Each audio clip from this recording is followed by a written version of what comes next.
Good afternoon, ladies and gentlemen. Welcome to the Advanced Program Learning Forum, which has been entitled Seeing It Through, Student Retention Strategies in Higher Education. I am Delise Williams, Director Principal of the Vocational Training Development Institute, and I will be your host for today's event. With us today are special guests. You. Thank you so much for joining us. Also joining us from USAID Washington and Jamaica, we have Mr. Michael Lisman and Mr. Gerard Fonten.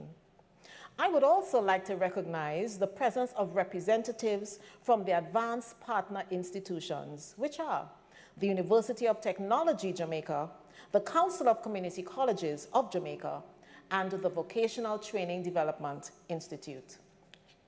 You know, the attainment of world-class education and training features in Jamaica's Vision 2030 plan.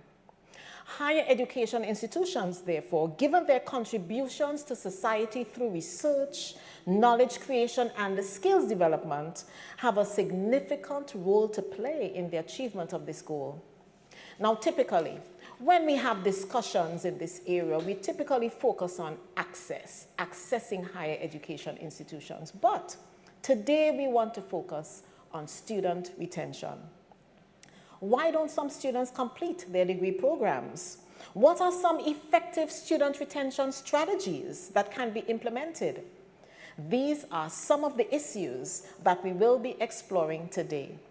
So we will be having presentations from international and local representatives, and will conclude with a panel discussion on student retention strategies. So stay tuned.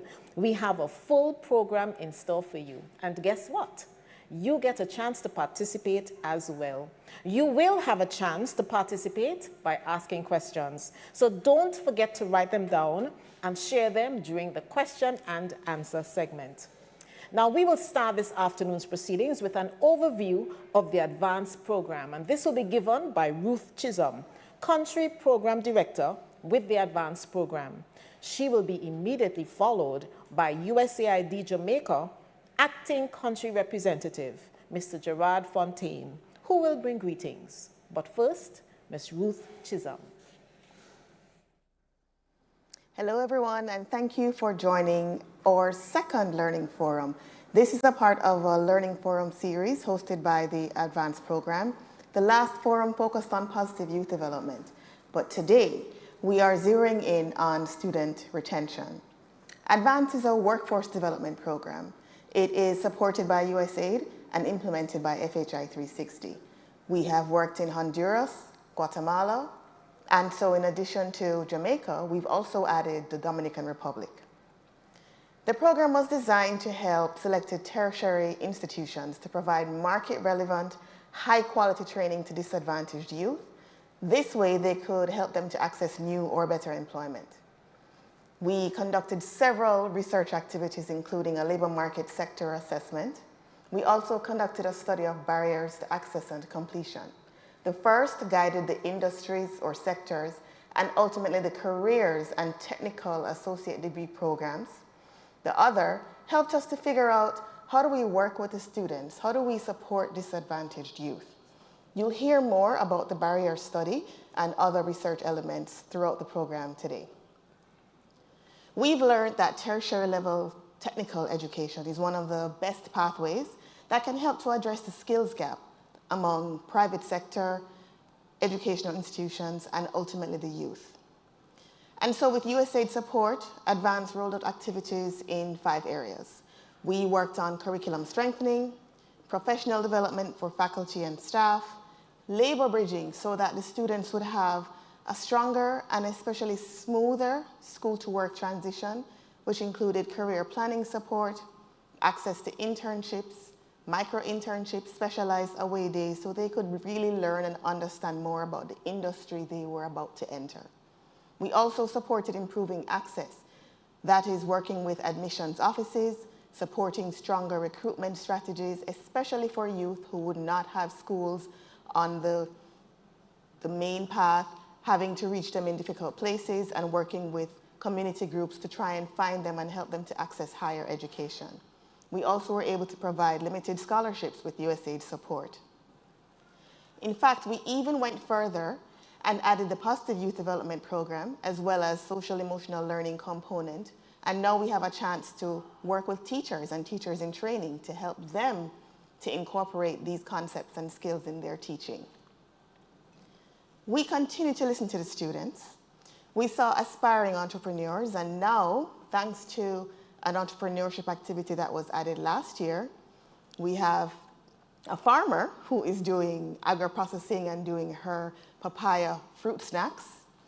We also have someone starting a bridal business, bridal wear, and we even have a candle maker, and our winner of our entrepreneurship pitch competition is actually a strong social media strategist. I think it's Anthony. You can find her on Instagram. In Jamaica, we have 3 higher education partners. We have been able to improve or strengthen 6 associate degree programs, and we've been able to distribute over 200 scholarships. But you know, even with the best plans, students still struggled. Students still had a difficult time for a plethora of reasons. Let's hear some of those reasons from our students.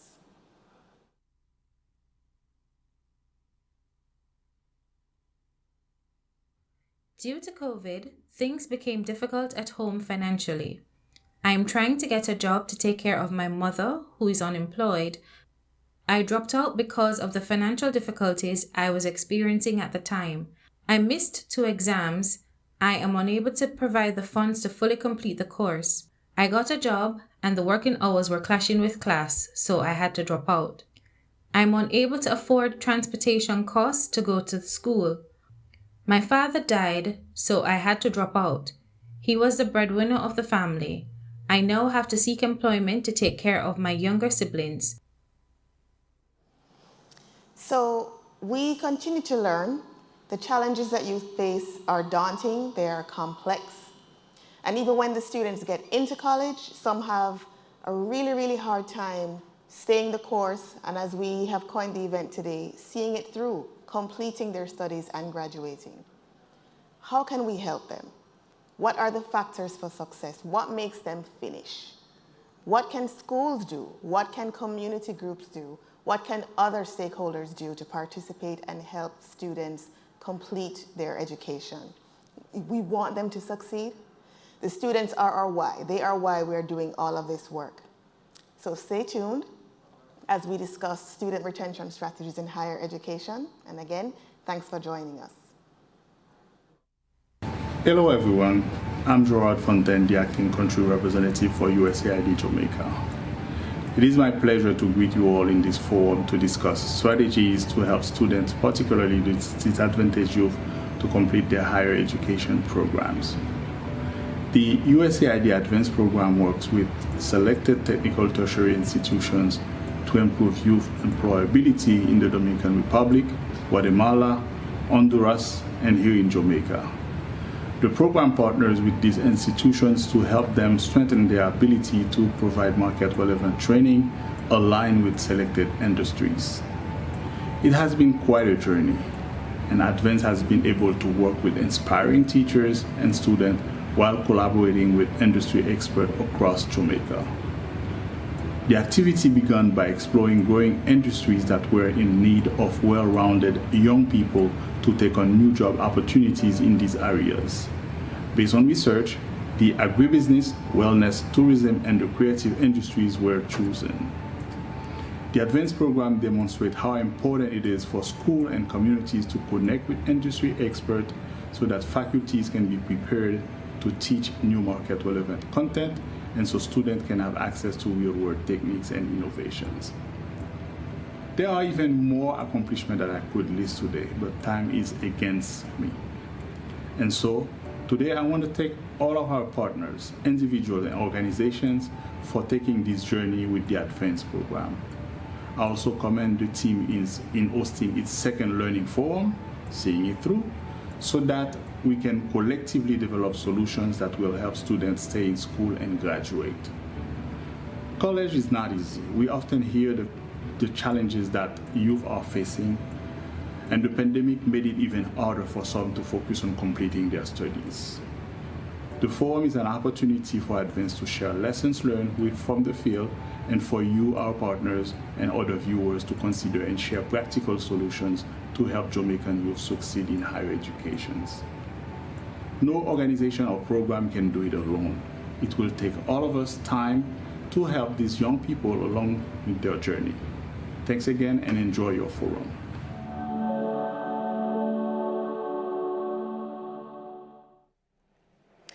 Thank you, Ms. Chisholm and Mr. Fonten. As an advanced partner, the Vocational Training Development Institute has benefited greatly. The Advanced program has promoted the sustainability of VTDI's programs through the following initiatives: the provision of scholarships, the donation of equipment, professional development training, curriculum strengthening, and some members of faculty were able to benefit by participating in an international study tour. The VTDI is truly grateful. We will now hear from Mr. Michael Lisman, the Education Team Leader in USAID's Bureau for Latin America and the Caribbean. Well, ladies and gentlemen, please welcome Mr. Michael Lisman. Greetings.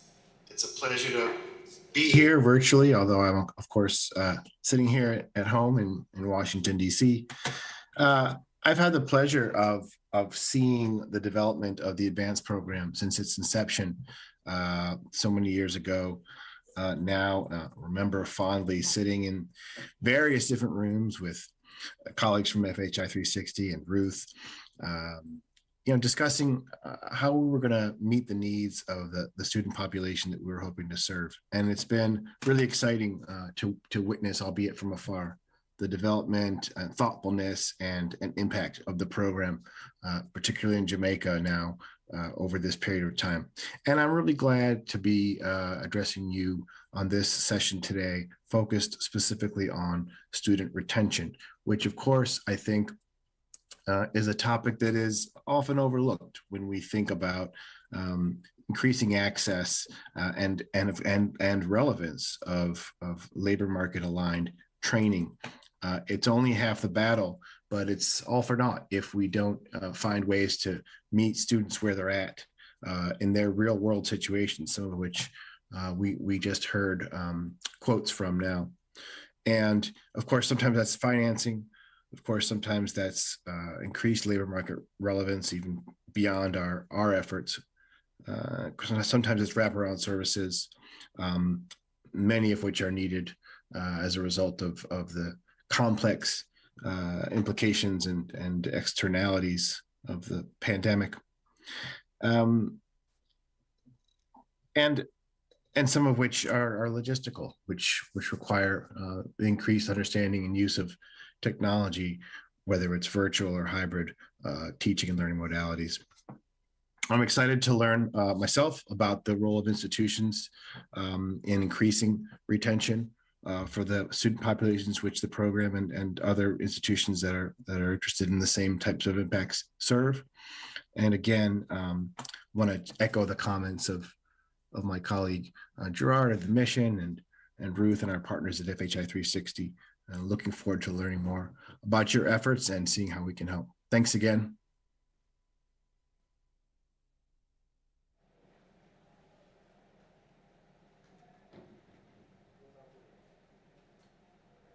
Thank you, Mr. Lisman. Ladies and gentlemen, before we go any further, for updates and information on the activities of the Advanced program, Please remember to follow their social media pages and to visit their website at www.advancedprogram.org. Now for our presenters. Our presenters today are Ms. Kelly Magnus and Ms. Kirsten Gallison. Ms. Kelly Magnus is the Jamaica Country Lead for Fight for Peace. She is a development consultant who specializes in content and programs for children and youth.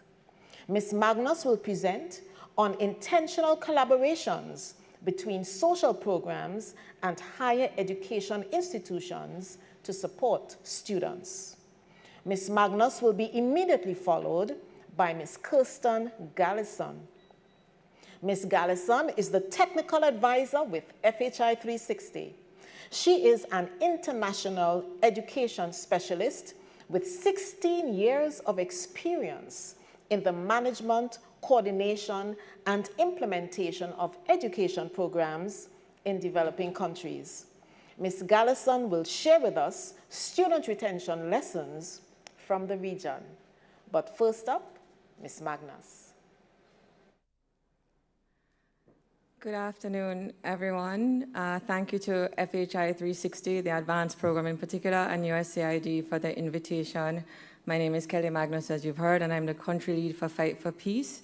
We are an NGO that works on youth violence prevention, supporting young people to realize their potential. And we've been doing this work in Jamaica for about 6 years now. Our Jamaica program is a little bit different from our global program in that we are intentionally a collaborative program here. So our mandate is to partner with local organizations who are best in class in their field. And we believe if we do that, if we can pull a network of local partners together to deliver programs that meet the diverse needs of young people, and we make sure that those programs are differentiated by risk level, then we feel that we can do three things. We can serve young people and help them move away from violence and into more positive outcomes.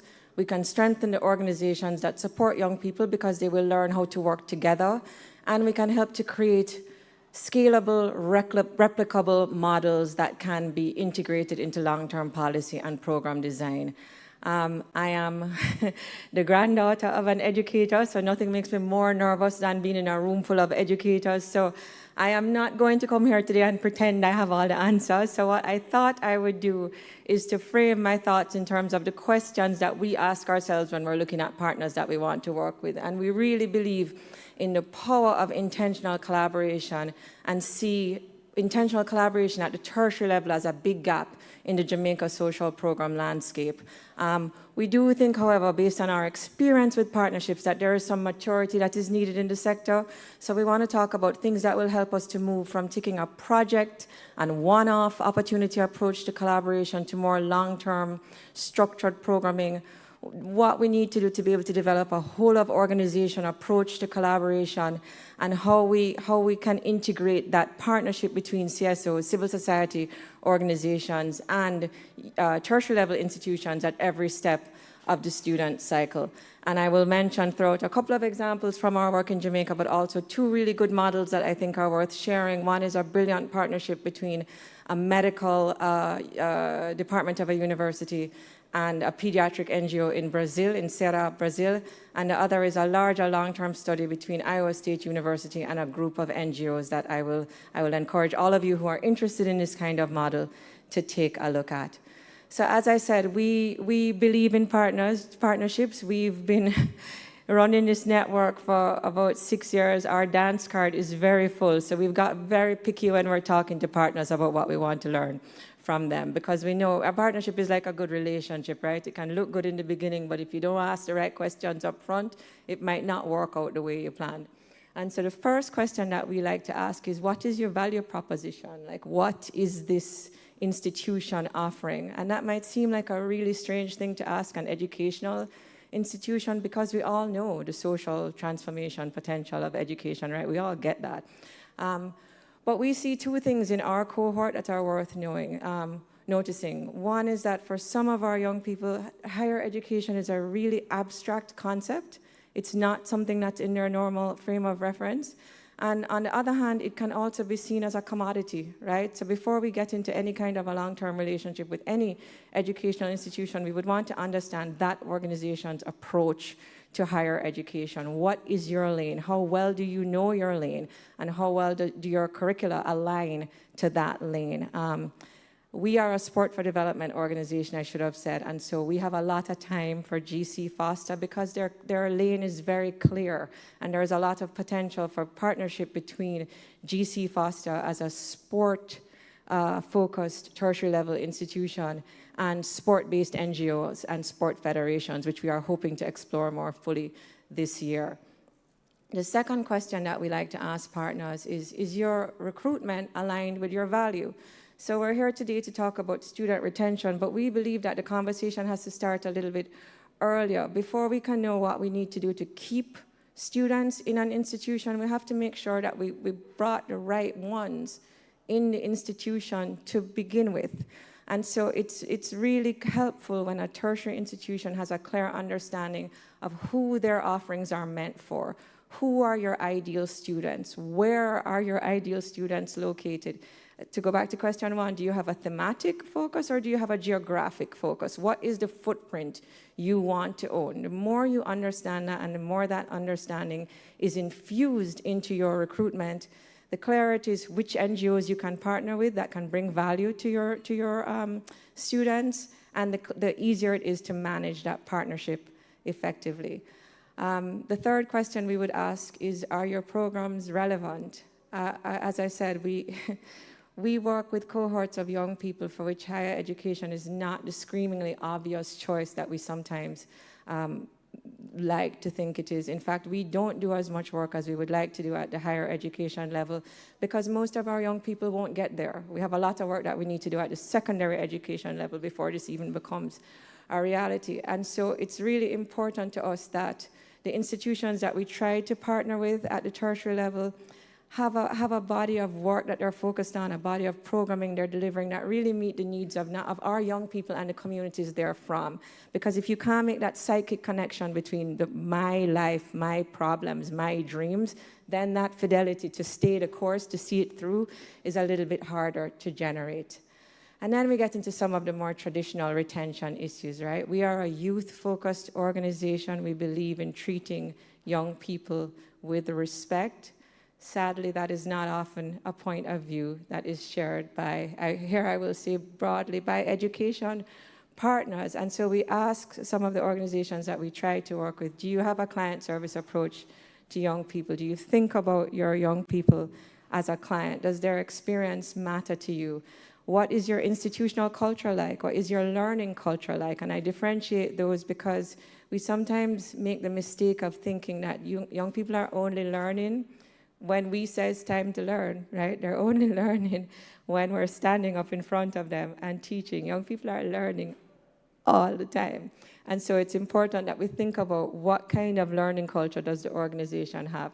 Do you have a case management approach to your young people? And are you able to disaggregate student experiences? Do you understand how gender, educational background, sexual orientation issues affect students' experience within your institution? All of these questions help you to understand not only who you can partner with in the NGO space, but how that partnership can be most effectively managed.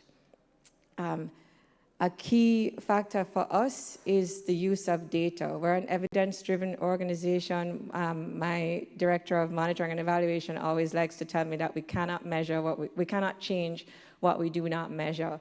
And so if we're going to work with an organization, we need to know that they also have a data-driven culture. So what data do you have that drives the decisions that you make? Everything from the design of new programs, new curricula, to even your student retention strategies. Are you disaggregating your intake data and your retention data? So we're making decisions about how to help students stay in an institution, but do we really know who's leaving and why they're leaving? And do we know how those different experience paths work in our institution? We also really encourage organizations to do tracer studies so that they are aware of what happens to their young people after they leave the institution. Sometimes retention is not the best choice. Sometimes it's the right decision for a young person to leave an institution, and what happens after is really the answer to that question. And then lastly, we encourage institutions to share their data and learning. As I said, we focus exclusively on partnerships, and what we have learned is that collaboration is a cocktail party word, right? It's the kind of thing that everybody wants to agree to. Not everybody is able to do it because it really means more work, right? And so it's important for organizations that want to take advantage of all the opportunities that come from partnerships to make sure that they really have the staff in hand who can manage it, right? So are you staffed for do you have a focal point for community engagement? Do you have a focal point for student engagement?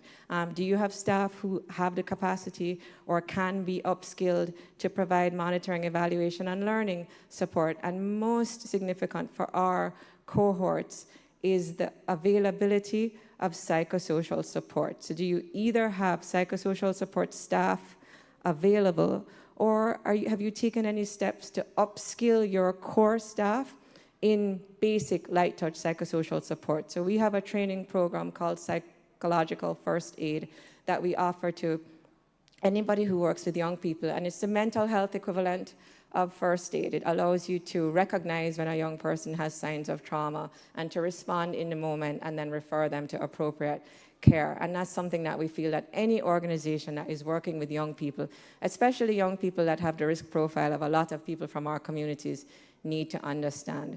Similarly, are you resourced for student support? I don't need to go into this because we heard what the students said. It's better to hear it in their own voices.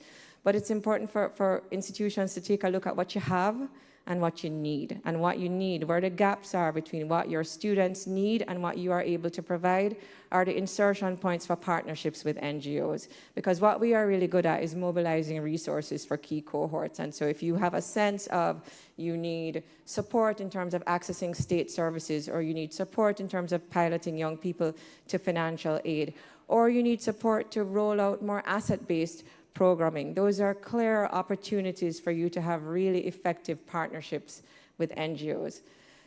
This one isn't so much related to student retention, but it's part of what we want organizations to think about in terms of creating those long-term, year-after-year partnerships. Are you using your assets in service of community needs?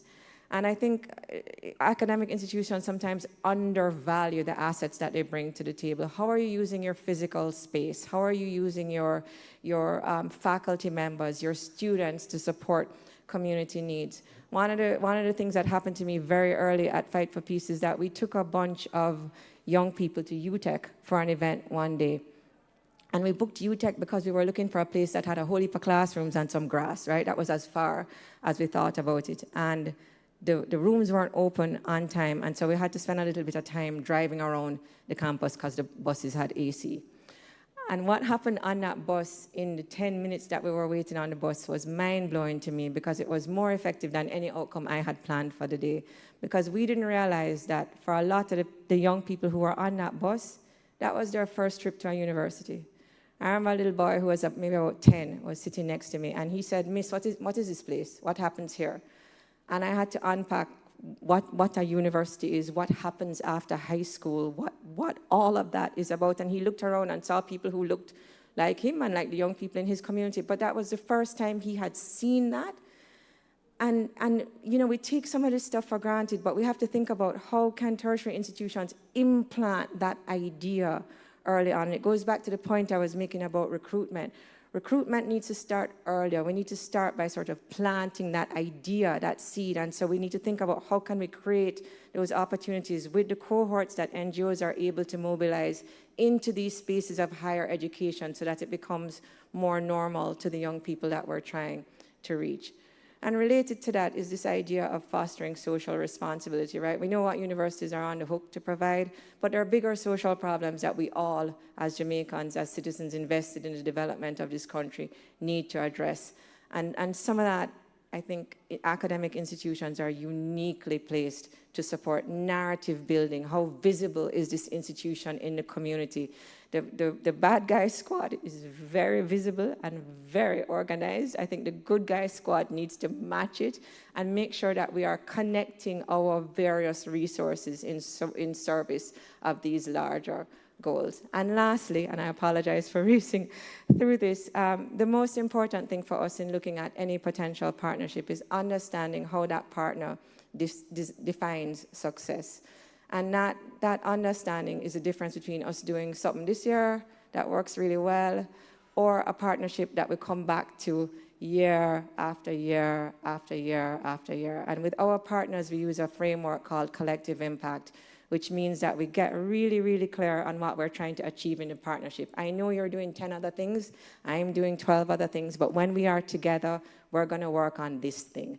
And it might be something as specific as we're gonna try to make sure that 20 young people from Denham Town finish year one, whatever, just as discrete as that. And when you have that shared agenda really, really, granularly described, then you can develop shared measurement around it. So I know what I'm going to do and how I'm going to measure it. You know what you're going to do and how you're going to measure it. And the other principles support movement toward that shared goal. So continuous communication, mutually reinforcing activities, which means that we make sure that the young people are served by different organizations that each bring something different to the table, and that some organization takes up the mantle of being the backbone organization. They're the ones that are going to make sure that everything that is supposed to happen happens, and that we all measure it collectively and all move towards the young person's success. So thank you very much for this opportunity. Happy to answer any questions on the panel, and congratulations to FHI 360 and the Advanced Program on all the great work to date. Thank you very much.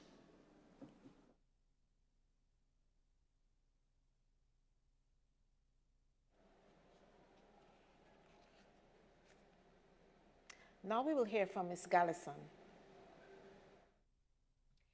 Good afternoon.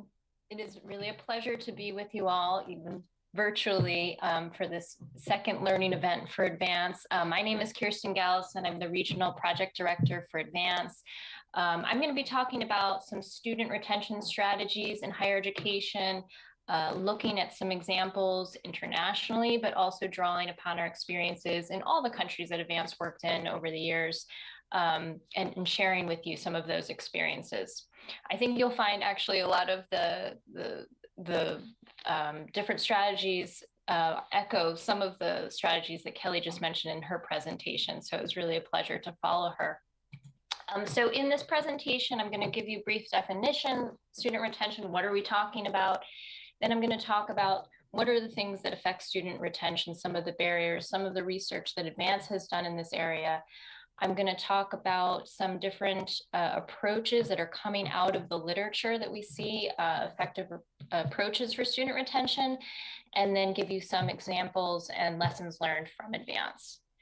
So starting with the definition, very basic, really what we're talking about is the measure students that enroll, continue, and finish their studies in time when we talk about student retention. But the way it is measured is actually a little bit more complex, complicated, very context dependent, and it varies from institution to institution. And the reason why is because students all have very different academic trajectories. And I just have 3 examples here, but I'm sure you're all aware of all of the different stories there are out there and types of students. And just a reminder that we are dealing with their, individuals. So there are the persisters, the students who enroll and they graduate on time.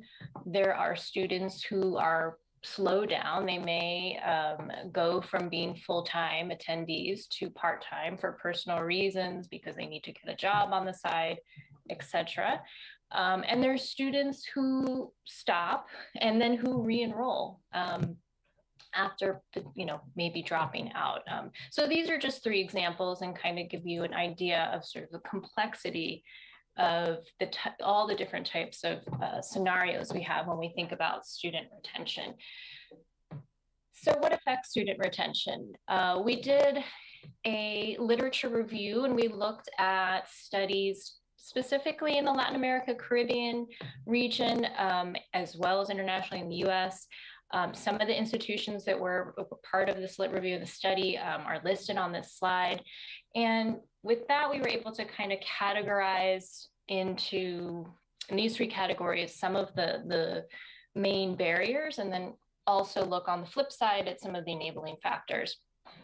And we start with the barriers, start with institutional ones. And, you know, especially if you're talking about a large higher education institution, there could be some bureaucracy, there are processes, there are requirements for graduation that sometimes can deter students from actually completing. Financial challenges should be no surprise, but just to note here that when we talk about financial challenges, we're not just talking about tuition, we're talking about all of the costs that come with going to school, from transportation to different fees to the opportunity cost of not working full-time. And the material access really talks about different materials that students need for class or studying, and different resources that are available at the school, whether it's the libraries or the internet, and having those, not having those could be a barrier. So then on the other side, we have the enabling factors, and that really starts with having a strong support system from family and friends, not only for sort of practical financial reasons, but also for emotional reasons. And so that students really have, it's really crucial to their well-being and their success. Student readiness refers to students having the competencies they need to be successful in their academic careers. And it could either be preparation that happens at the high school level already, or it could be during their first year, it could be remedial courses that happen, but having access to those kinds of courses can help them succeed or stay in school. Campus climate really refers to this sort of idea of social connectedness and cohesion, of being on campus, being part of the school, and students really being satisfied with their university experience. And then academic interrelation really refers to support that students are getting from counselors, from tutors, as well as, you know, psychosocial support, and being sure that the students have, you know, we're attending to their emotional and mental health well-being. And then making sure that classrooms are engaging, they're really involving the students and respecting their student leadership, involving them in decision-making, and this can all lead to more success and retention. I'm going to turn to advance and just bring the example of a study we did at the onset. And actually, Advance has been working to study retention really since the onset of the project. In all the countries that we worked in, the ones that Ruth mentioned, Guatemala, Honduras, Jamaica, Dominican Republic, at the beginning of each intervention, we began with our cross-cutting assessments. And one of them was the study to barriers to access and completion.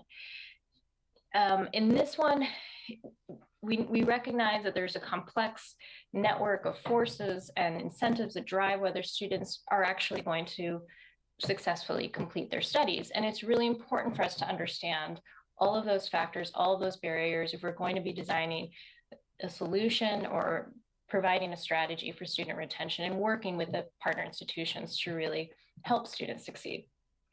So in Jamaica, we actually did the study back in 2017. And also, I should mention the fact that we did the study in all 4 countries kind of gives us the opportunity to look at things from a regional perspective and see where there might be trends and lessons learned between the different countries. And in Jamaica, this study really looked from 3 different perspectives, starting with the individual perspective, in which we looked at factors such as students' attitude towards education, their family responsibilities, as well as those financial challenges. And then the second perspective, which is the community perspective, looks at the home environment, the school environment, and the prevalence of violence. And then the third perspective was gender, which really looked at factors such as sexual harassment and pregnancy and other factors that might affect students of different genders differently. And then we found that the factors that most significantly impacted the access and completion through this study at the time was the violence in the school environment, having a family example of achievement, meaning having a family member who had attended tertiary education, financial challenges, which is of no surprise, and the awareness of tertiary education, which is probably more of a barrier to access than actually completion. So now I'm going to turn to, now that we know what the barriers are, what are some effective approaches to retention? And again, I'll give a quick overview of what we were finding in the literature, and then I'll turn to what we've done and what we've been implementing in advance.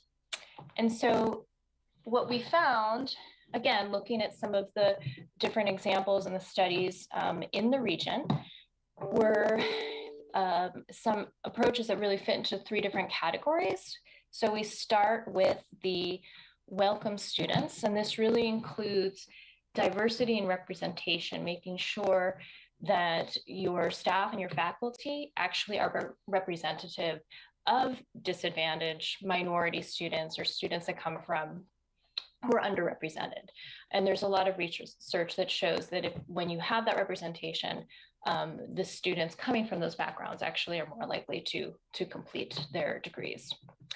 Having a first-year orientation program, whether it is a 1-week program, a summer program, a first-year seminar, there could be different iterations of this, but it really helps to set the student up for academic success from the very beginning and also build social cohesion amongst the students. And the next category is this support and protect students. And this starts with student advising, coaching, tutoring, having quality services for the students. In addition to that, skills services, so offering special courses such as writing courses, soft skills, employability skills, helping them prepare for exams. So sort of additional skills services that we can provide the students along the way. And then again, classroom engagement, showing this, having very interactive, engaging classes that involve students and help them to really apply to the real world. Their studies tend to lead to more student retention.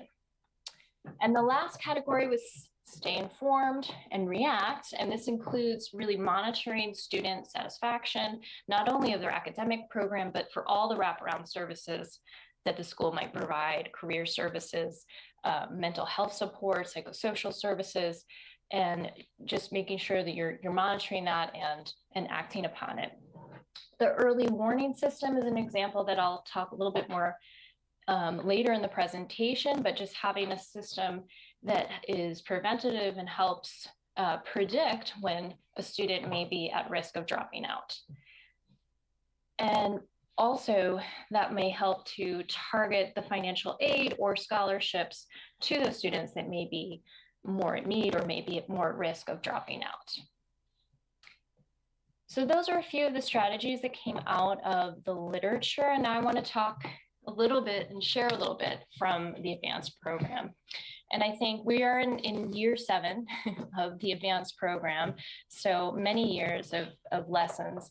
And when we kind of look back in our different countries, these are some of the overarching themes that came out. And really the first one is the importance of the use of data to really understand the barriers, the challenges that these students are facing, not only at the very beginning, such as the example of the SBAC study that we conducted at the beginning of our intervention, but we are constantly monitoring our students and what is going on. And when we see some irregularity in the data, we dig deeper. And we actually did do that recently in Jamaica. We conducted a rapid study. We saw students dropping out, and we will be looking at that more deeply and with some qualitative research coming up as well. The next point is supporting institutions to provide wraparound services for students. So as you see with all the barriers, all the different types of situations, you heard the quotes at the beginning of the forum from the students themselves. There really is no silver bullet here. There are so many challenges facing these students. So the idea of having the wraparound services is going to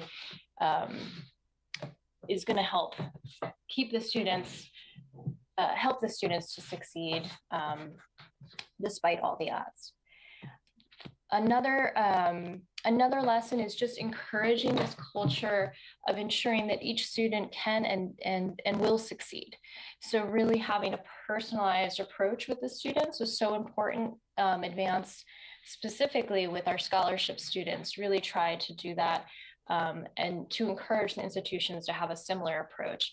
And also just having this sort of client service approach to our students and really serving them. A hard lesson learned is that financial support alone doesn't guarantee student retention. So we did see how that barrier of the financial challenges, it always comes up, maybe one of the #1 challenge, but we did learn that even though, you know, we have our scholarship students and they received that support, they were still at risk and still were dropping out. So it's something to really consider.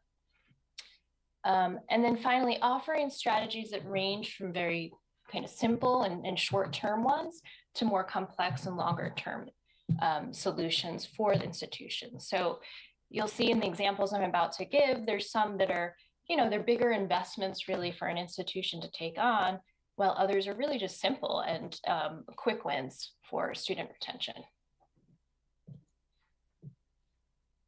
So the first example is the scholarships, and the advanced program did have a component in each country where we provided scholarships to provide access to students from disadvantaged backgrounds to technical degree areas, and also helping them to get better employment. And I think the important point here is that we didn't look at just providing tuition, but making sure that we were really covering all of the hidden costs, whether it's transportation, exam fees, materials, learning resources, materials that they need for internships or for practicums. And then during COVID specifically, access to the internet was really key.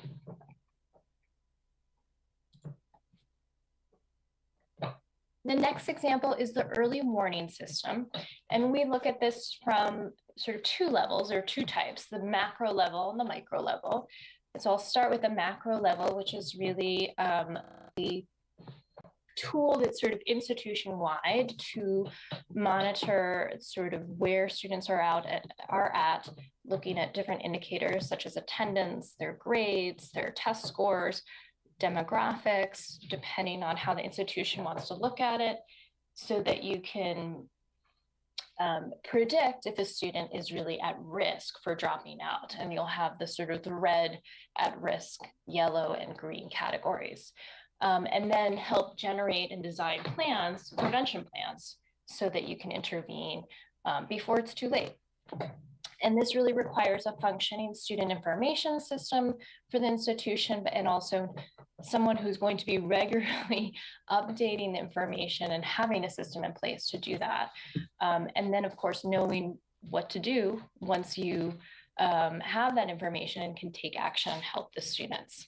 So in Honduras, we worked with the Centro Universitario Tecnológico, or CUTEC, that had an existing system like this.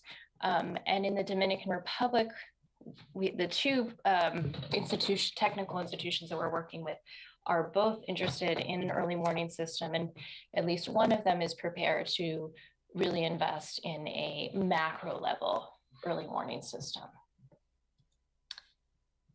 So the next level is sort of that micro level early warning system, and this is where you would train teachers or faculty or academic coordinators to identify students who are at risk of dropping out. So you could have a more simple tool that's kind of looking at those similar indicators, and then once a student is identified as being at risk, then you can kind of link help the faculty member to link the student to the services that they may need. And this involves just making sure that you're training the faculty member on how to use the early warning system, and then knowing what to do and how to take action. In Guatemala and Honduras, we did have this sort of personalized approach, and we really were helping the universities to take on this approach of really tracking the students and seeing where they're at, identifying where there's red flags, and to ensure that they don't drop out. And we had really high graduation rates in both Guatemala and Honduras for our scholarship students. In the Dominican Republic and possibly Jamaica, Advanza hopes to be supporting this sort of micro level early warning system tracking tools with some of the institutions. Okay, and then the next example is remedial courses. This is making sure that the students have the competencies they need for their courses that they're taking in their career area. And oftentimes the institutions tell us the students don't have the reading and the math required for their coursework. In Honduras, we actually did support 2 universities to really strengthen a course that they already had. And it did focus on math and reading. It also included a module on orientation to university life. And in the DR, we're actually in the process of developing this course. This was really identified as a need for both institutions that we're working with. And we're developing a competency-based self-guided course for SNU students. One will be before they enter or before they start their courses in one institution. The other one, it will be in parallel with their first year of study. And this is in the process of being developed and validated in the Dominican Republic. And there's a myriad of other coaching and other student support processes and strategies that we have in place. And there's ongoing regular follow-up with students, particularly our scholarship students, both virtual during the pandemic, obviously, and in person, helping to develop simple tools, integrate resources into what the universities are offering on how to navigate degree programs. Just developing a simple pamphlet on what are the requirements to graduate is something that we've done in some of the countries, and it's really just been super helpful for the students. Mentoring, peer-to-peer support, community and cohort building, providing additional resources for exam preparation, something we did in Guatemala. And then finally in Honduras, in 2 of the universities, they did have psychosocial support services for students, but it wasn't always known that those were available, and faculty didn't have a way to actually refer the students to those services. So just putting that referral system in place was really crucial to getting students the support that they needed. So those are just some of the strategies. I'm happy to take questions later, but thank you so much for allowing me to share this with you today.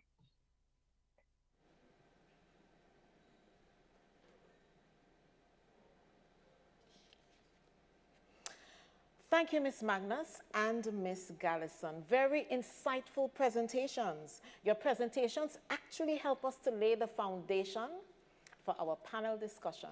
And guess what? It is time for the panel discussion. And so among our panelists today is Dr. Donna Powell-Wilson. Dr. Powell-Wilson is the Executive Director of the Council of Community Colleges of Jamaica, a position that she has held since 2014. This erudite educator has had vast experience at the secondary and tertiary levels of the education system in Jamaica. And in 2017, she was awarded the Prime Minister's Medal of Appreciation for over 25 years of service to education. We just heard from Kelly Magnus, and she will also join us on the panel. For those of you who may have just joined us, Ms. Magnus is a development consultant who specializes in content and programs for children and youth. Ms. Magnus is the country lead, Jamaica country lead, for Fight for Peace. Fight for Peace is a global NGO that promotes peace and supports young people to realize their full potential.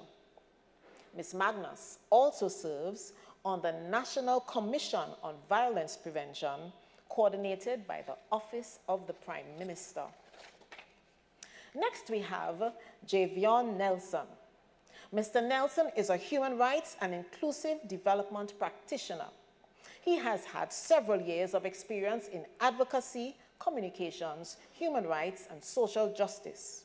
He currently holds an MSc in Social Development and Communication from the University of Wales, Swansea, and is currently pursuing an MPhil PhD in Gender and Development Studies. And finally, joining us online, we have Dr. Elizabeth Edelman. Dr. Edelman is a technical advisor within the Research and Evaluation Department in the Global Education, Employment, and Engagement Business Unit at FHI 360.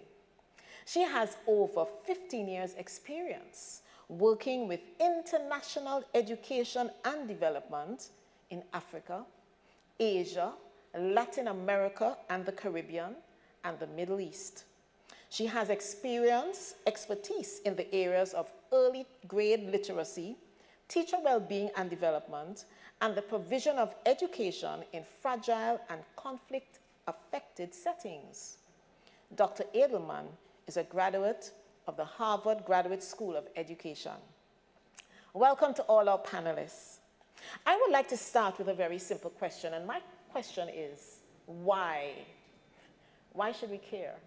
Why should we care if students are dropping out? Are they supposed to come into tertiary studies with a level of responsibility and take responsibility for their learning? Why should we care if they drop out? Who would like to go first? Perhaps I should invite Dr. Wilson. Thank you very much, Mrs. Williams, for that question. And thanks to the FHI 360 Advanced Project for including the Council of Community Colleges of Jamaica in this project and for the invitation here. Why should we care? Shouldn't the students come ready with the tenacity, with the aptitude for learning? And that is why we should care, because we want to ensure that our learners, and I'm going to be referring to them as learners, because when you speak of students, some persons are of the view that it's a particular age group. But when we talk about learners, we're including everyone who is learning. And the learners, they have a goal, and we want to ensure that they achieve those goals. Education is one way of, well, the only way, I would say, of advancement, whether it is formal education where you get certification or not. So we want to ensure that our students, as they seek other opportunities, they would have completed what they would have started. There must be something why they started this program. Is it to learn a particular skill? Is it to receive the certification? And I think that would segue into retention strategies. One presenter, I'm not sure if it was Kelly or Liz, Elizabeth? Who? Kirsten, right, who mentioned that when you talk about retention throughput, it is such a complex matter.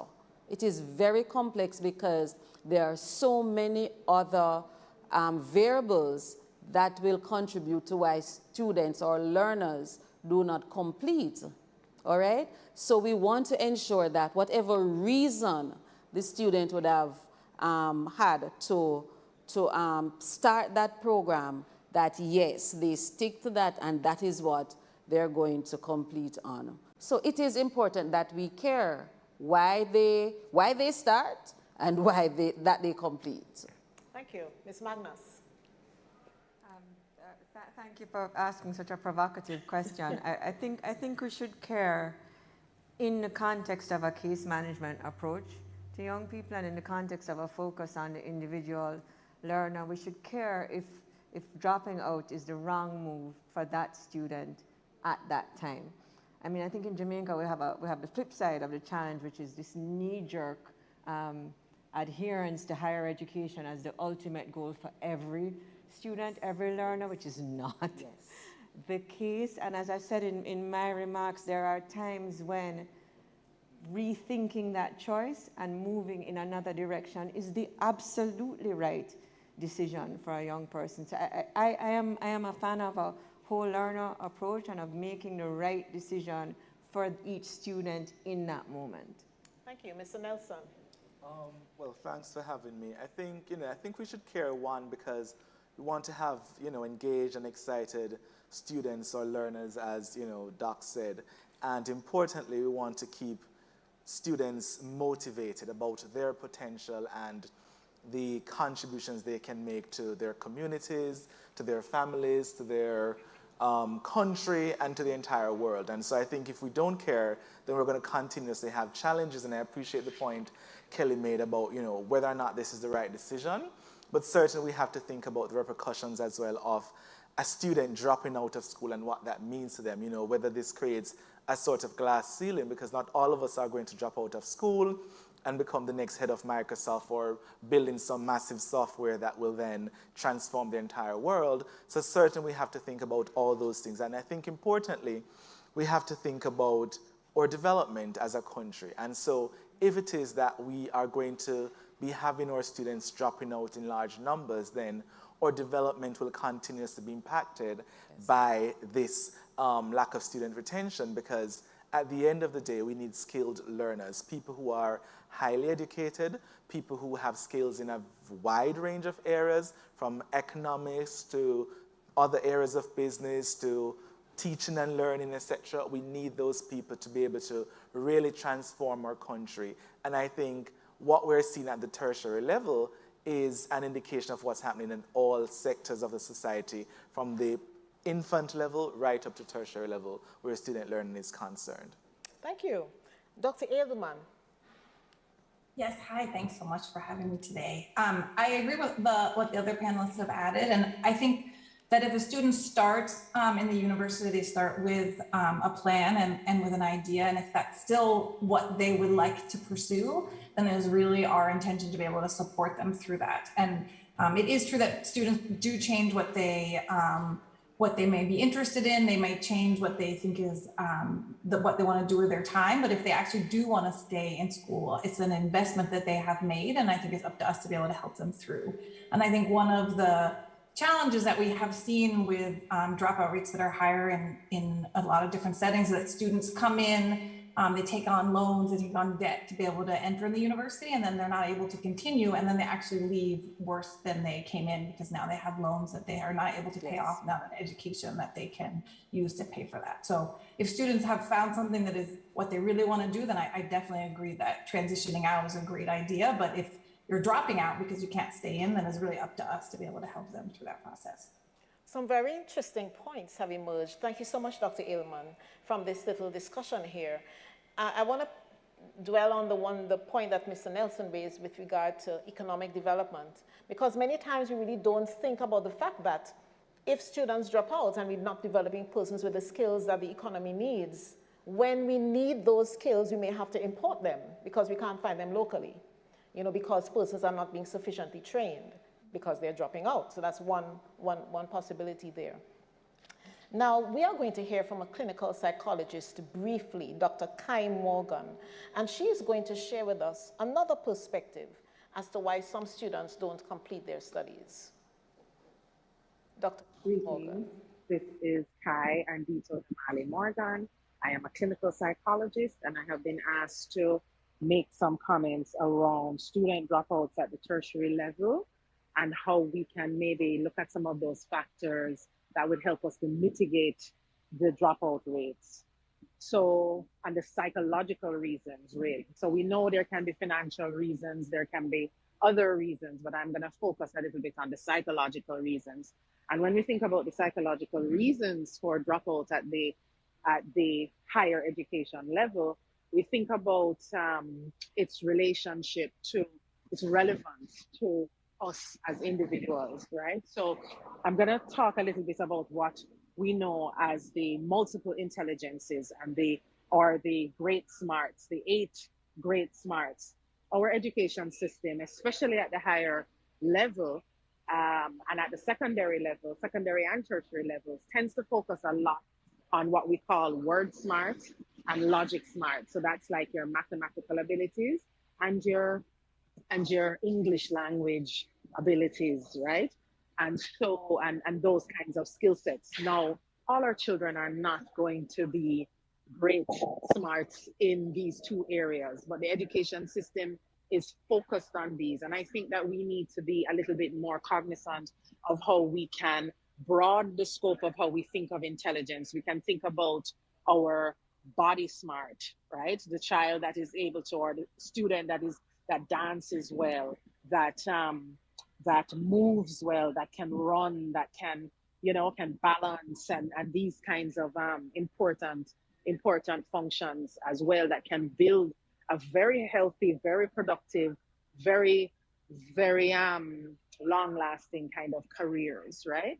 We think about people that have intrapersonal self-smart or interpersonal people smart, understand other people and what kind of careers they can get into. So I think that if we can broaden the way that we deliver our materials, I think that at the higher education level, we are less likely to try to tip and tap into the other ways that people learn. And those things can be impactful in terms of how they stay connected to the system and motivated within the framework, right?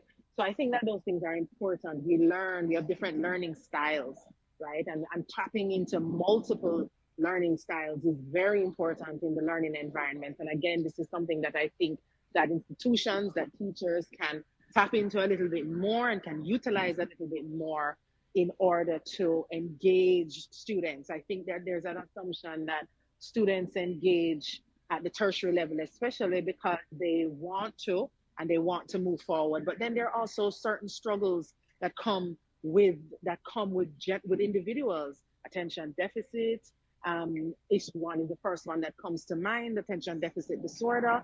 And so difficulty with staying motivated and engaged within certain kinds of topics and so on. So again, multisensorial approaches to learning are critical, and engaging the student on a whole is also important. It becomes challenging when we have large classes to deal with, of course, but I think that there's at least more effort in that regard could be very helpful towards this end. Very interesting viewpoints raised by Dr. Morgan. You know, as I listen to Dr. Morgan speaking about catering to different learning styles and engaging students, I thought to myself, but wait. At the primary and secondary level, that is where we emphasize having been trained in teacher training. At the tertiary level, I don't know, is it a requirement? Or is it rather a requirement to publish and do research and have your graduate level qualifications in your area of specializations? At the tertiary level, are faculty required to be trained teachers and to engage students? Could that be part of the challenge? Anyone? This is an open question to anyone on the panel. Well,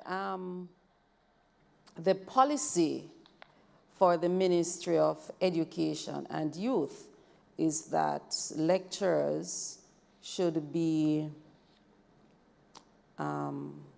qualified in the subject area that they're teaching, at least one level above.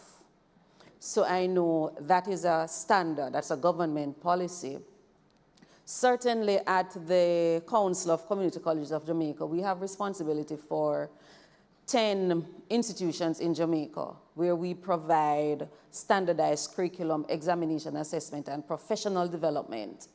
and we introduce faculty, not introduce, we build faculty skills in teaching and learning strategies so that they can engage the learners, even though they're adult learners, yes, so that they can engage them with a view of those learners being successful at what they do. So the long and short of it, yes, some of what you refer to that is being done in the primary, at the primary and the secondary level, they're done at the tertiary level.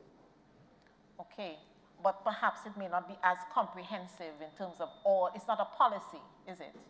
That they are trained, have teacher training qualifications? Yes, it's a policy. Well, I know for the, for our institutions, okay, we are government. They must have teacher training certification. If they don't, there is some other classification for them, and they are supported with in-house training. Okay, thank you for that. Okay, now these questions will be directed to individual panelists, all right?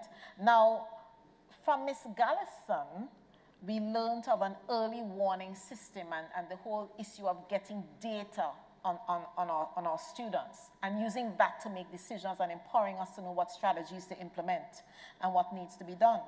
Jamaica on the surface seems to have perhaps a challenge. Maybe there's more that needs to be done as far as data collection is concerned. But I want to ask Dr. Edelman a question with regard to data collection. Can you suggest to us different ways, further ways in which data can be used to monitor students? And who's responsible for this? Is it the faculty, administration? Where does the responsibility lie? I think, well, one thing that Keisha was talking about, right, was the early warning system and how by having data earlier and more of it and more comprehensive data, it's actually an opportunity for us to reach out to students at an individual level to be able to help support them throughout the process. So one of the best places to get into to capture data when we're talking about students within institutions are those institutions themselves. Institutions are doing many things and there's lots of moving pieces, particularly for students that might be coming and entering and leaving at different time points, and it can make it challenging to keep track of all the students' comings and goings. But it's such a powerful tool to be able to really evaluate from institutional perspective how well you are serving the students and how well, if your mandate really is to support and graduate students, how well you're actually doing that. So I think that was one of the things that Advance has really been working on, and working with institutions on the types of data that they collect, how they look at the data. I think overall, just the importance of institutions have dedicated staff that are constantly updating what they know about their students, and then really using that data. I think we could fall into a trap of just collecting lots of information and then not doing anything proactively with it. So part of good data collection is good data use and good data review. So those are definitely things that institutions should have in their skill set to be able to really strengthen what they're doing for students. Okay, so I would imagine that the early warning system perhaps would include triggers, for example, when a student doesn't submit their assignments, or maybe if they're absent from classes, or perhaps if they're failing, the system would trigger an alert, and I guess the institution would then activate some sort of support system or mechanism to now target those particular students, to support them, to find out what's happening and why they're absent, etc. Does it work something like that, as I've described? Yeah, I think it's tailored for every institution, and as well as what sort of services or sort of the strength that the institution has to be able to support those students, right? If you know your students are struggling, but you don't have the ways to support them, knowing that is not gonna really actually help them. So part of putting in line a early warning system is making sure you're also coming up with what can you and should you do as an institution along the way to be able to support students that are struggling in different ways. So yes, knowing who might be the ones that would reach out to them, what you can offer, what are the other services that are not just financial that might be able to be supportive to students, and having ways to diagnose not just academic challenges the students are facing, but also what might be going on at home or outside of school, what other warnings there are that students might need services that are not just about providing finances. Because often finances is the end result of a problem, but points to the fact that of other challenges that the students might actually be grappling with outside of the institution. Thank you for that. Thank you. Now, in the United States of America, it was reported in 2018 that the overall graduation rate for institutions that had a very selective admissions policy, we're talking about the Ivy League, institutions that are very difficult to get into, institutions that may accept just 25% of the students who apply, their graduation rate was 90%. Whereas for the same year, the overall graduation rate for institutions that had more open admission policies, like community colleges, their graduation rate was 34%. So Dr. Paul Wilson, this question is for you. As it relates to student retention, what has been the experience within Jamaica's community colleges, and what student retention strategies have been implemented? Wow. Okay, so persons study for different reasons, okay? The model we have, certainly for the community colleges in Jamaica, is similar to that in the US, 2+2, where we offer 2 years for the associate degree, and then they do another 2 years for the bachelor. Many years ago, perhaps about 7 years ago, we recognized that a number of our students would not return after year one. 7 years ago, right. Our retention rate at that time, or completion rate at that time, was under 50%, because the students would leave, they would not return. We did our own research, we did some research, and we found that a number of the students would have transitioned to another institution. So they would either go to UWI, NCU, or UTEC. When we looked at the students who were doing that, we did not have the bachelor components to those particular programs. So we felt that these students, they wanted a bachelor degree and not necessarily an associate degree. So we started developing the bachelor component to those programs. So now we have about 16 bachelor programs. That time we had about 3, 4. So we have done that. We also recognize, well, to now, we recognize that students are leaving because they have some skills where they can now either be their own employers or they can seek employment. So I'll just take one program at one of our member institutions, Performing Arts. So at the end of year one, they can now go on the North Coast and they can be cabaret singers. They can do those things so they don't come back. Well, not that they don't come back, because we do believe that they want to come back. But how are they going to come back? They're now earning.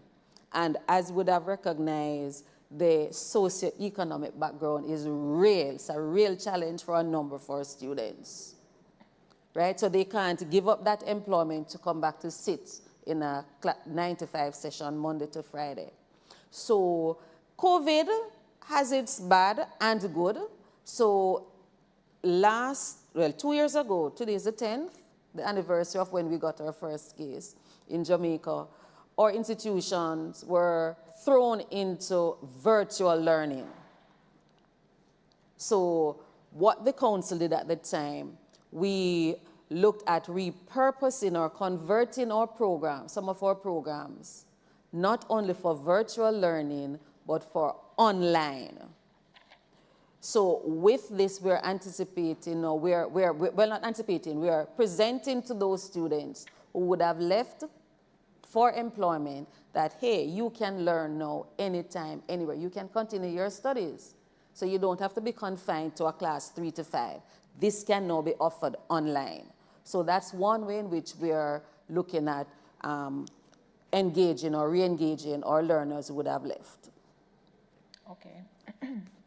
Dr. Paul Wilson, it sounds as though you don't have very many retention challenges other than what you mentioned, the fact that students can get employment elsewhere, so hence they don't need to continue. But outside of that, it would appear that the community colleges are doing very well. No, I wouldn't say we are doing well because we are conscious that students have started. Now our retention rate is about 60%, right? 58, 60%. We are concerned that the learners, they're at different stages. They would leave for various reasons, whether it is change in their profession, in what they want to do, or for economic gains. One of the things, we are looking at ways in which we can get them, because we want to get them to complete what they're doing, what they have started. So another thing we're looking at, we have different names for it. Short courses, stackable credentials, micro-credentials. So another strategy we're looking at is look back at our course structure. How can we certify, give some form of recognition for what the student would have done in a module? Right.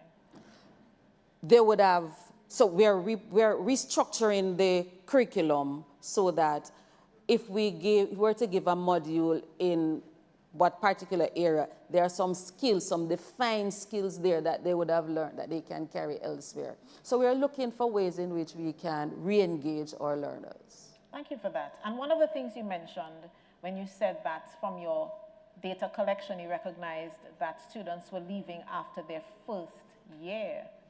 That was very interesting because that is in fact supported by research.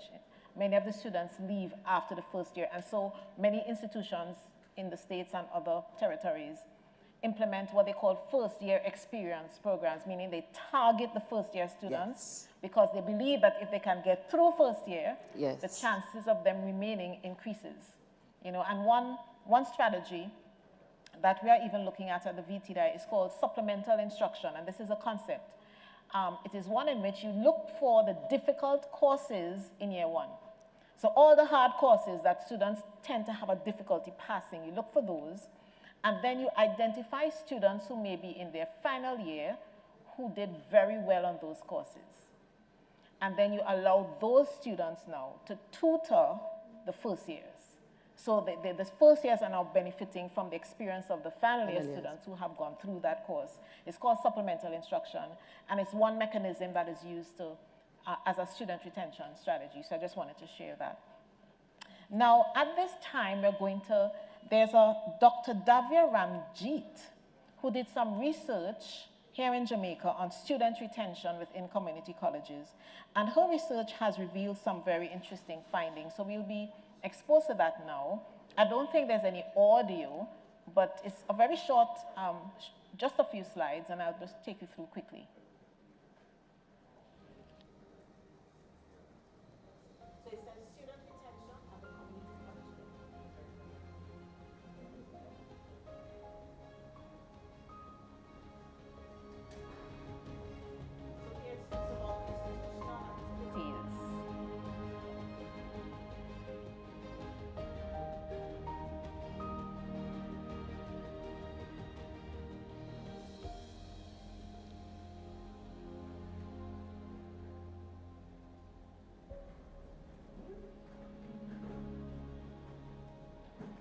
She's saying here that non-traditional students may not necessarily relate to some in-class activities. It doesn't seem to relate to them or connect with them well.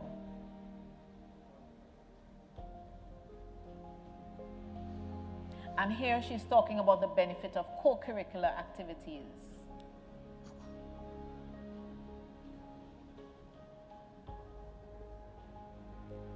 Now for some key findings. We need to examine the student's family background.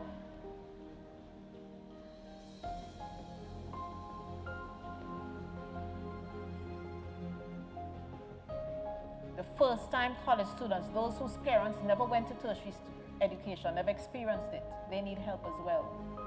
Resources are critical.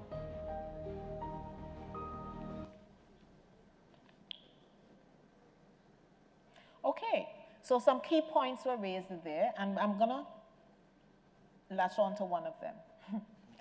Now, in the past, only the wealthy could access tertiary education in Jamaica, but that is no longer the case. Today, we speak of the massification of higher education, which essentially means that we now have a more diverse student population in higher education. And reference was made by Dr. Ramjeet and earlier presenters to non-traditional students now being in the classroom. And by non-traditional, we are speaking about part-time students, we are speaking about more female students, we are speaking about single parents, we are speaking about students from inner city communities, we are speaking about students whose families never pursued higher ed and they're the first in their families. They are called first generation. So many of us know that even for us ourselves, when we left high school to go into university, that was a major transition, you know. Even if you had a family context with higher ed involved, it was a major jump because high school, you're very supported, you know, through your studies, etc. At university, you're on your own, depending on which tertiary institution you attended. So it is a big transition. What about these non-traditional students for whom it is even a bigger challenge? Because they now don't have a context of education in their home, and they now have to survive in this new context.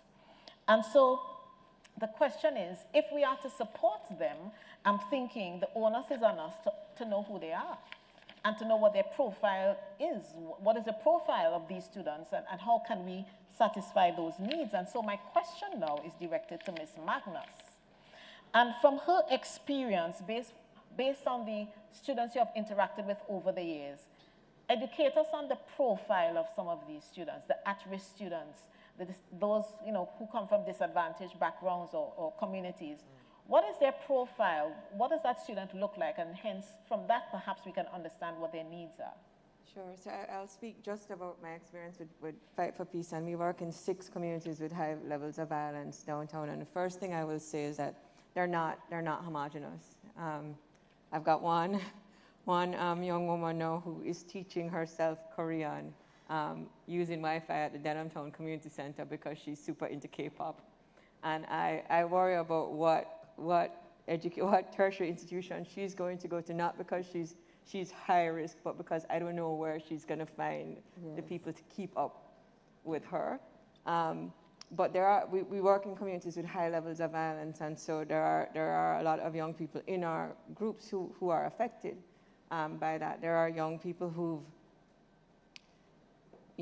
experienced more grief in their short life than I have in my decades of life. We have another person in our program who's had 6 family members die within a very short period of time.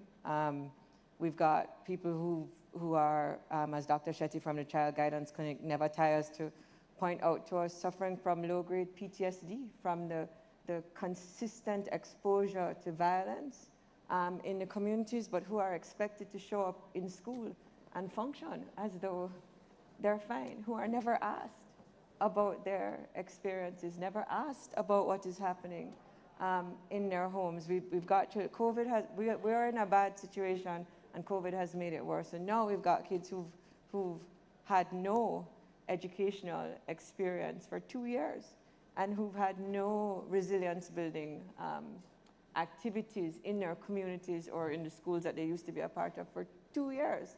And so what that means for those of them who are at that transition point in their education is concerning.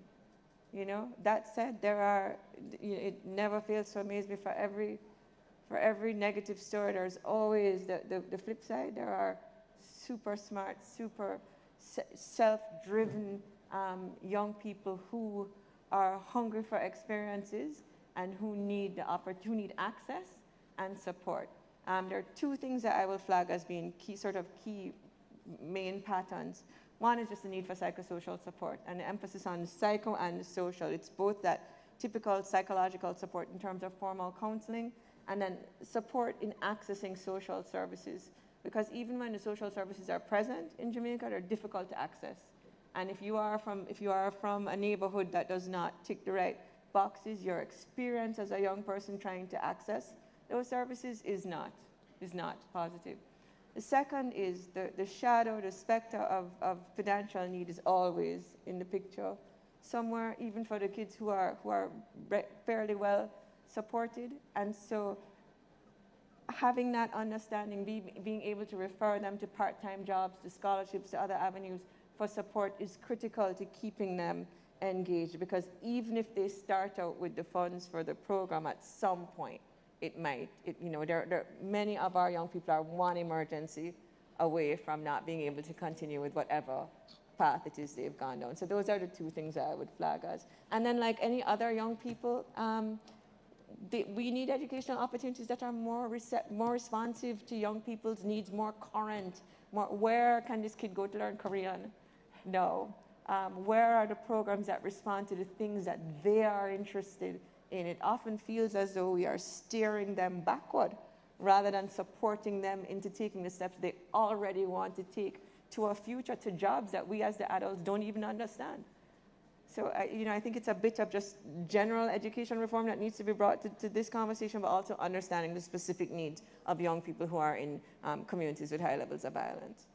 Okay, so thank you so much, because what you're saying, therefore, to me suggests that higher education institutions have a duty to be responsive. We have a duty to attempt to rescue these young people. It's a duty, because if it is that they are to transition from that context and that lifestyle, they have to be empowered to do so, and education is one mechanism that can empower them. Well, I'll say supported, not rescued, because they don't need rescuing, but they need support, and they need to be heard. And I think the thing that Fight for Peace, I think the most effective thing we've been able to do with the young people that we serve is to be that connector between the communities that we work in and the agencies, the institutions that have the solution. And for my money, I can't understand why that connecting role is so necessary. We don't seem to excel in just listening to each other. It matters who's in the conversation. And I feel like community colleges, in particular tertiary institutions, have awesome unused power in terms of playing that connecting role, in terms of coordinating networks of CSOs that are around the institution to bring to bear some of these services. We don't expect the tertiary institutions to take it on their own, but there are organizations in these spaces that offer these services but need to be brought together and supported to help young people to realize their potential. Okay. I don't know if any other panelists want to contribute to this discussion before we move to another point. Any other thoughts on this issue in terms of what higher education institutions can do to respond? Any thoughts? As Kelly spoke about the particular learner who is learning on her own, I think that's one of the reform in education where and probably that's one strategy that can be used to retain students, because learners don't want to do things that they have done already, right? So it's to recognize what they have learned or what we call it prior learning, all right? So as you spoke about Korean, in our program, the learner is required to do a foreign language. And I'm seeing, having done Korean, why couldn't that be used as, what do they call it now, substitute or exemption for the foreign language that we would teach in our programs, right? So I think we need to look at the reform, yes, and also to take the learners, and that's the mantra of the community colleges, take the learners from where they are and take them to where they want to be. Recognize that learning is not only in four walls and an instructor, but the learners, they are coming to us with some skills and some knowledge. How can we incorporate that into the program so that the students don't feel as, oh, I'm doing this again? All right? So I think that is something that we have to really explore. Thank you. Mr. Nelson. Yes. You have worked with youth development and with youth-led organizations. What advocacy elements can youth groups or organizations consider to help students successfully complete their tertiary programs? You have heard some of the issues that have been raised and the needs of the youth. What are your thoughts? Well, thanks. I think that's an excellent question, and I have some notes here in relation to that question. I think a lot of that has already been coming up, but before I touch on what I have in my notes, I think one of the things that we have to recognize as well is that we live in a capitalist world. We live in a world where the system is almost set, and so for you to succeed, you need to do this, and you need to do that, and you need to do that, right? So for those of us who are able to excel or at least achieve the bare minimum in our education system at the secondary level, at fifth form, the next thing for you to do if you have certain ambitions, etc., and the money is to then go to sixth form or to go to college, and then you go to university. And so for a lot of us, myself included, when I was ending sixth form, I was like, okay, well, what am I going to do? What am I going to go to UWI to do? I know I don't want to go to UTEP, but I'll apply anyway. I'm going to go to UWI, but what am I going to do, right? And I did general stuff, so I had lots of different subjects, right? So I ended up choosing tourism because I was like, okay, this sounds interesting. 2 or 3 of my friends were doing that. And a part of the program at the time for UWI was that for the tourism major, you then had to go to the Bahamas to study for 2 years. I was like, okay, well, that's great. Right? By the time I was ending first year, we learned, well, the program is changing. You no longer go to Bahamas. First of all, I didn't even know where my mother would get the money from, right? But I was like, well, what's the sense in me doing this course then? So I then had to go and figure out what to do. And so I think we have to recognize that the education system is sort of an assembly line. And so we're passing people through the system, right? And people are not necessarily learning well. People are just able to go through. There are some people who excel because maybe you're just good at exams. I'm not good at exams. For example, I was able to do enough to get through, but a lot of our students are not. And so I think there's lots of responsibility that educators have, school administrators have, and the heads of student bodies have, right? And I think it goes back then to the question that you asked.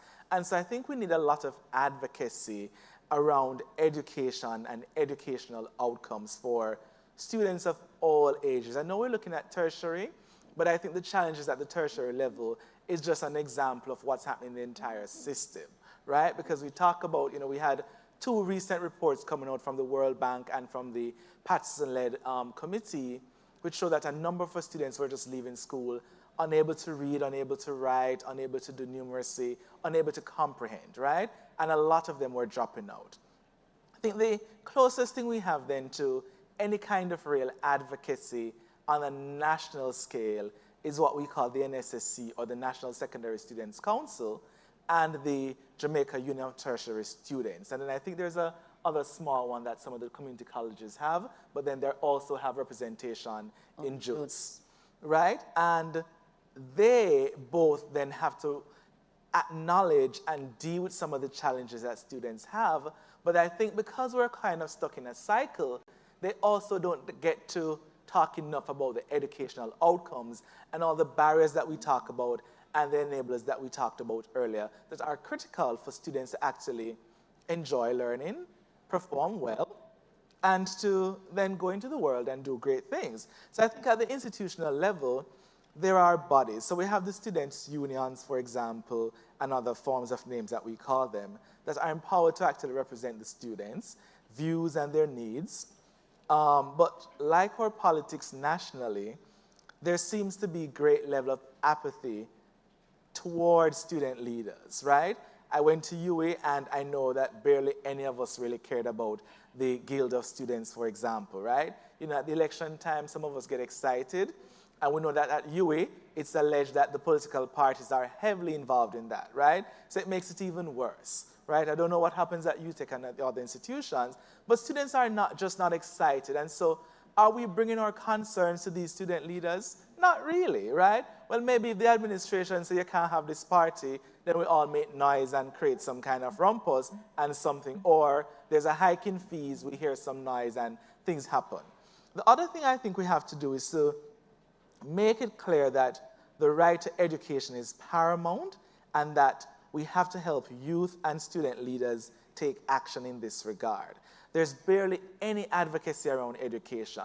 Every so often there's a report and we talk about it for a couple of weeks and then we move on. And so that's why we're stuck in this cycle where, you know, for the first time some of us are learning, well, at the community college level, there's a retention rate of 50 to 60% of students, and before 7 years ago, it was under 50%, right? And there are lots of challenges and we're just not talking about them. The other thing is I think we need greater focus on how we create or engender a learning environment that actually caters adequately to the students' needs, right? Kelly talked about how schools and colleges and universities have to be responsive. I think our culture sorts of impress on us as a people that we make do, we survive. So you live in a violent community, okay, if you have enough money, you build up nice tall walls, you hire Hawkeye or other security companies, and you try as best as possible. The primary schools are not good, well, you find money and send your child to a private school, right? And so we have this culture where we go around the system, but because we don't have the advocacy that we need to fix the system, and so we just have people who are just going through the system and not excited, not learning, and the system barely ever recognizes its responsibility to actually be responsive to students' needs, right? Do we have Korean in our schools? Do we have Japanese? Do we have Spanish? Do we have this? Do we don't have that? Right? A lot of people start school not knowing what to do. The programs are not structured in a way to help people be excited about learning. So, okay, you choose to do SciTech. But what if I want to do Spanish with SciTech? Is it possible for you to do that? I remember when I was studying, when I ended up switching to management studies and marketing was my specialization, and I looked at the courses in that program, I was like, well, basically all of us are sort of doing the same thing. Why can't we do double majors? Why can't we do major minor stuff? And they're like, well, you have to be getting straight A's or what. I'm like, that's ridiculous. The people who are doing human resources, operations management, the general course are doing the same course I'm doing as a marketing student, except but for a few, right? So we have to fix those things to really get the school system to be responsive. And I know I'm taking a little while, but I have two more points. I think we talked about data, and so we have to begin to look at what are the reasons our students aren't doing well? Why are they staying in school? Why aren't they going to classes? And we talked about training of teachers for tertiary learning institutions. And okay, they're qualified, but are they actually able to teach people and to teach a classroom of 100 or more students? Some of them don't, right? I remember I did statistics and I failed stats 3 times because it just never makes sense to me, right? And the teacher was boring, he was not engaging, and barely anybody paid attention in class, right? And then I also have experience, teaching at the tertiary level institution. Never been trained in teaching, but fortunately, I've had lots and lots of experiences doing workshops and stuff. So I figure, well, why not just use those experiences to really impart and ensure that people have information? The other last thing I'd say is that there has to be advocacy around the challenges that people face. And, we talked about finance, for example, and I think one excellent point was made that, you can have the finances through support, but that doesn't mean you're going to stay. And there are lots of diverse students in our school system who aren't catered for. You talk about students who are LGBT, students who come from single-led households, or students who have to take care of their families, right? And then there are all sorts of demands, students who have to work, students who are from communities that are violence-prone, and there's barely any support. There's mental health challenges that people face, and barely any support. I recall sometimes being in workshops and stuff, and students talk about their mental health challenges and how when they go to the universities or colleges and the support that they get is barely ever sufficient, and sometimes they're given harmful information. And so we have to begin to think about that as well. Last thing, policies. You need policies to guide how schools actually work? Do you have diversity and inclusion policies?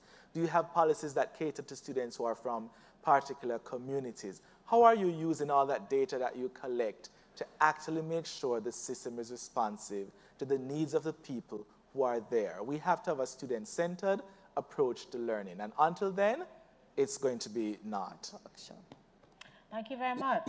That was a mouthful. Yes, sorry. Good mouthful. All right. Now, I want to touch on one final question, and this is an open question as well, and then we will invite our online audience to participate. Co-curricular activities, Dr. Ramjeet made reference to that in her presentation.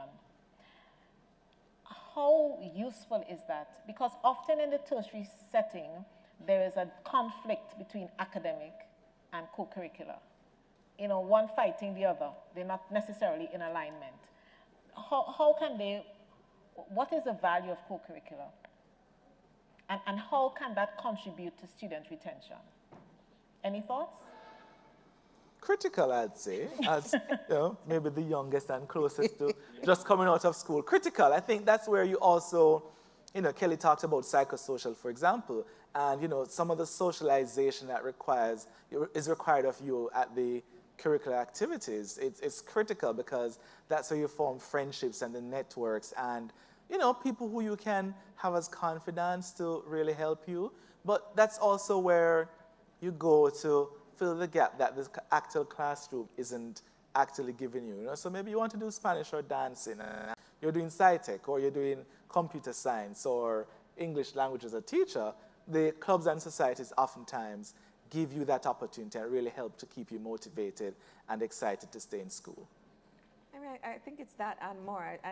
I appreciate the shift from extracurricular to co-curricular because I think it's meant to be complementary. So it can do everything Gerard just described, but it also gives young people a chance to put the things that they're learning in the classroom setting into practice. So we've done work with the UE social work department where we've had their social work students do internships with us as part of the practicum, but it allows us to have more social workers in practice available to young people. We'd like to do the same thing with monitoring and evaluation, which is something that we see as a weakness in the NGO sector. If we could have more university students who are being trained in statistics or development come and intern with us to learn basic monitoring and evaluation tools. We see it as an opportunity for young people to exercise some agency. So unfortunately, despite the many rounds of educational reform, a lot of our instruction is passive. Yeah, and so we need to complement that with more opportunities for young people to exercise their leadership skills, exercise their project design skills, to take control of their intellectual activities. And through partnerships with NGOs, all of that is possible. So we see it as complementary, and I'm happy to say that the Patterson report also signaled the importance of co-curricular activities as a way to address some of the out-of-school factors that are reducing or damaging education performance. Okay, and just to add to that, I know it has been said as well that for disadvantaged groups, the co-curricular and extracurricular activities also helps them to develop a sense of belonging, acceptance, playing, even if it is football, netball, the fact that engagement, the interaction with other students, the interaction with faculty, the acceptance in another setting outside of the classroom setting also helps to build their confidence, because the data shows that many times they come into the tertiary setting not feeling as if they belong there, because it's a different environment, their community environment. It's a different setting, and they feel as though they don't belong. And so the onus on higher education institutions is to make them feel accepted as if they belong, and we accept you. And it's how we treat persons as well. You know, how do we engage? If a student comes to a department for information, do we send them all over the place and as an adult they feel like an idiot because they're going from one place to another place trying to get information? Or do we try to support as much as possible? Understanding the profile of the student that we're dealing with, understanding that they're not comfortable here, but they are trying. you know? Yeah, and I think we ought not to minimize co-curricular activities because they can be designed to have really impactful outcomes. Right. And I'll give you an example. This is not my project, but I'm so in love with it. There was a group of young men from Taylor Hall that chose to be reading uncles at a basic school in Augusttown. There was a group of about a dozen or so guys, and they went every week, and they were responding to a problem the classroom teacher at the basic school had because she had too many kids to do one-on-one reading with. And so they did it as a, I forget the term, but they have a... Perhaps? No, it was a hall challenge. Oh. They did it for that reason. So they weren't thinking about educational outcomes at the early childhood level, but they were able to provide for that school in a community a really intense educational support activity that the school could not have budgeted for. And so that's the kind of well thought out interaction between a tertiary institution and the community that I would like to see more of. Thank you. And so now it is time for our viewers online to participate. I don't know if there are any questions that the persons may have that you can post in your respective chat spaces, but simply just type your question and we will direct them to our panelists. So do we have any questions? Let us see. Okay, so we have a comment and a question. Let's see. Excellent presentation, Ms. Magnus. I would like to learn so much more from your experience. I am particularly stimulated by the question, what are your value propositions? Is your recruitment aligned with your value? Okay, so we have it was really a comment. Sure. So good, excellent presentation. Well, thank you. Thank you for that. And this person is saying that they want to understand the gap between what students from disadvantaged circumstances need and what higher education institutions can give. Interesting.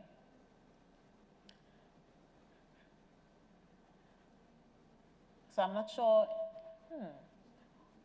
they want to understand the gap between what students from disadvantaged circumstances need and what we can give. I think it's difficult to answer that in a generic way, but I think what I was arguing for is schools being really clear about what it is they're offering and making sure that their educational offerings are aligned behind some raison d'etre, some larger sense of value.